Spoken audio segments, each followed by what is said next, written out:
तो बच्चों इस वीडियो में हम बात करेंगे आर्थिक प्रणालियों के बारे में। देखिए, तीन तरीके की आर्थिक प्रणाली है, आपने काफी नाम भी सुना होगा।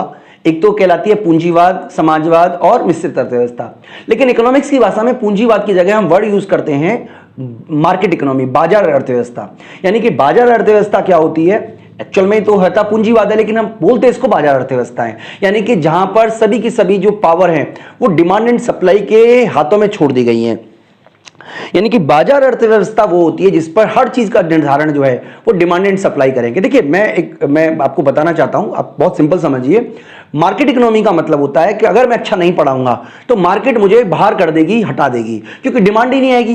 देखिए, हर चीज डिमांड एंड सप्लाई पर बेस्ड है। अच्छे से अच्छे खिलाड़ी, जैसे नोकिया फोन हुआ करता था, नोकिया की जैसे जैसे डिमांड चेंज हुई, हो सकता है कि वो उतना मार्केट में सामान उपलब्ध नहीं करा पाया या उस तरीके से तैयार नहीं करा पाया, मार्केट ने उसे बाहर कर दिया। तो यहां पर बच्चों मैं आपको बताने की कोशिश कर रहा हूं, मार्केट इकोनॉमी का मतलब है हर चीज चाहे क्या बनाया जाए, किसके लिए बनाया जाए, कितना बनाया जाए, हर चीज का जो तय है वो मार्केट में डिमांड एंड सप्लाई के फोर्सेस ही करते हैं। तो उस तरीके की जो अर्थव्यवस्था होती है उसको हम बाजार अर्थव्यवस्था कहते हैं। बच्चों, बाजार अर्थव्यवस्था में जितनी भी आर्थिक क्रियाएं होती हैं उन सबका उद्देश्य जो होता है वो लाभ कमाना होता है। देखिए, कोई भी व्यक्ति जो है वो लाभ से प्रेरित होकर ही काम करेगा। अगर उसको लाभ नहीं होगा तो डेफिनेटली उसका जो मोटिवेशन है वो खत्म हो जाएगा। तो बाजार अर्थव्यवस्था में जितनी भी आर्थिक क्रियाएं होती हैं उन सबका उद्देश्य लाभ कमाना होता है। क्योंकि लाभ कमाना उद्देश्य है, इसलिए इस तरीके की अर्थव्यवस्था में संपत्ति के सृजन करने की, संपत्ति को इकट्ठा करने की और इवन उत्तराधिकारी के रूप में उसको ट्रांसफर करने की किसी भी तरीके का प्रतिबंध नहीं होता। क्योंकि अगर आप इसको प्रतिबंधित कर दोगे तो हर व्यक्ति के अंदर पैसे कमाने की इच्छा होती है, ठीक है, वो नहीं कमा पाएगा।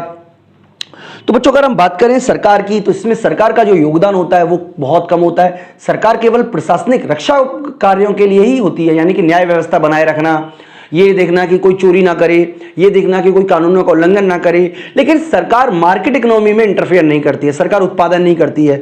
सरकार, जैसे भारत में तो आपने देखा होगा, स्कूल गवर्नमेंट के चलते हैं, हॉस्पिटल गवर्नमेंट के चलते हैं। लेकिन जब हम बात करेंगे मार्केट इकोनॉमी की, तो हर चीज जो है वो डिमांड एंड सप्लाई पे छोड़ दी जाएगी।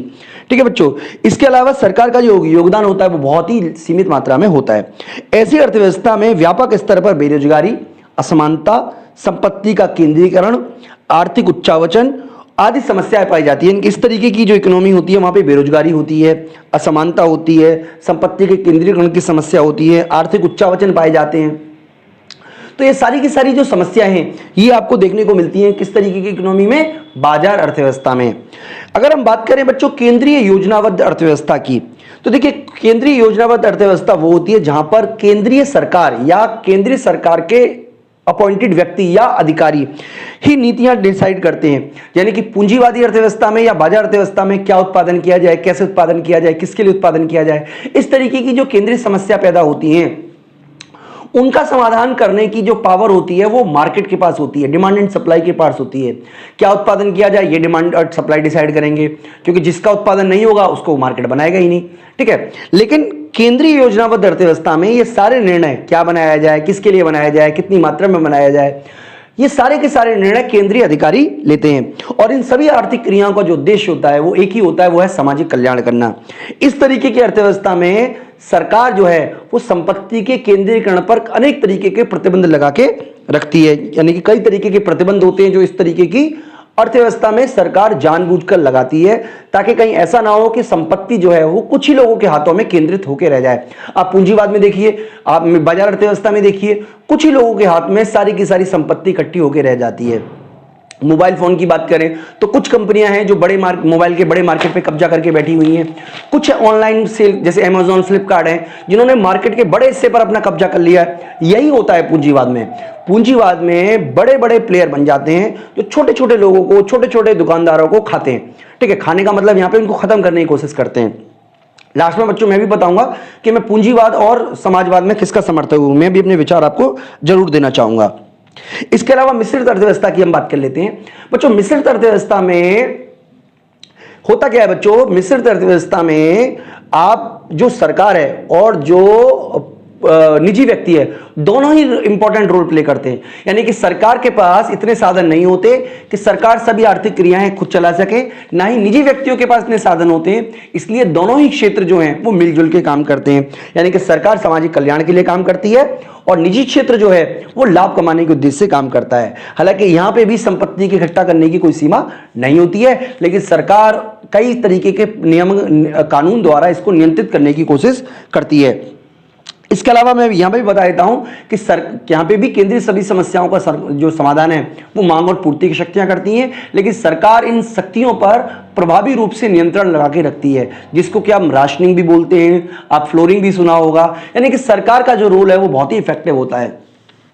तो बच्चों, अगर मैं अपनी बात करूं कि पूंजीवाद और समाजवाद में मेरे विचार क्या हैं, तो देखिए मैं पूंजीवाद का समर्थक हूं, क्योंकि पूंजीवाद में सब हजार बुराइयां हैं, लेकिन एक अच्छाई है, इसमें जो हमारे रिसोर्सेज हैं उनका सही से उपयोग होता है और मार्केट आपको कहेगा कि आप मैक्सिमम यूज करो। अब देखिए मैं आपको एक एग्जांपल से बताना चाहूंगा। आपने बहुत सारे स्कूल्स देखे होंगे, गवर्नमेंट स्कूल्स हैं, प्राइवेट स्कूल्स हैं। प्राइवेट स्कूल की फीस देखिए 10,000, 8,000, 15,000 हर महीने लेते हैं, क्योंकि सरकार क्या करती है, उनको रजिस्ट्रेशन यानी कि उनको ओपन करने के लिए पहले परमिशन लेनी पड़ती है सीबीएसई से। तो अगर मान लीजिए इस तरीके की परमिशन में ढील दी जाए या ज्यादा से ज्यादा स्कूल खोलने के लिए गवर्नमेंट अलाउ कर दे, तो डेफिनेटली मार्केट में कंपटीशन बढ़ेगा। यानी कि जिस तरीके से मार्केट में कंपटीशन होगा, देखिए अगर मार्केट में कंपटीशन होगा तो प्राइसेस जो है वो ऑटोमेटिकली फॉल करेंगे।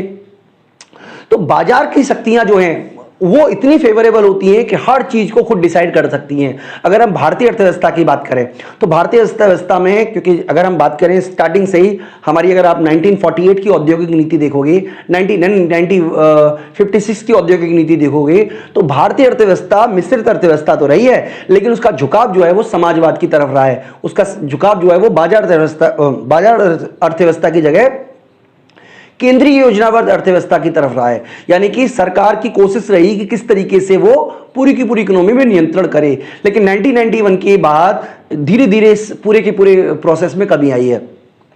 तो हालांकि हम सरकार के जो रोल है उसको नकार नहीं सकते, सरकार का भी प्रभावी रोल है, लेकिन मुक्त बाजारी ऐसी प्रणाली है जो कि समस्याओं का समाधान कर सकती है। तो बच्चों, मेरे विचारों के साथ मैं इस वीडियो को कंप्लीट करता हूं। मैं उम्मीद करता हूं कि आपको ये टॉपिक समझ में आ गया होगा। इस वीडियो में इतना ही। Thank you.